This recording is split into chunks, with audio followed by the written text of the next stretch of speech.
Kördüğüm tuzaklar, mavi denizler geçtik. Yan yanayız, yanıyoruz bir hakkın. Serinliğine serin, derinliğine derin. Kör koyuda Yusuf'um, çeksin beni Nusaybın. Kürecikliler eğitime destek gecesinde buluşuyor.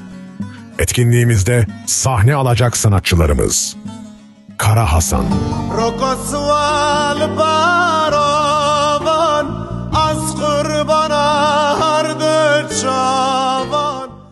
Gülten Benek, Gel gör halin beni yedi, beni yedi, beni yedi. Celal Bayar, Taro ve basotlon bardari magron gron, aşır büküm lele ciron. Grup Mavra, Dağları aşan, yare ulaşan, yarın yanında sonsuz kan. Mustafa Çeper, Bir dileğim var senden, var lele var, var lele var. Haydar Erdoğan, Çavın rendi çavın, da seyri de golla kavun. Tacim Demirkaya, Dostum sen bu aşkı anlayamazsın. Aşkı ancak aşık olanlar bilir.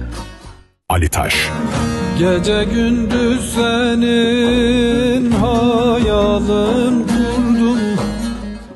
Cengiz Aslan, Temat temat yılmur temat. Yanaz varım yanaz nemat. etkinliğimizin sunucusu Hüseyin Kelleci. Tarih 5 Nisan 2025 Cumartesi. Saat 19. Salon Asrı Mekan, Rüzgarlı Bahçe Mahallesi, Cumhuriyet Caddesi, Gürsel Plaza, numara 123 Beykoz. İletişim: Ali Duman, İsmet Yüzü Güzel.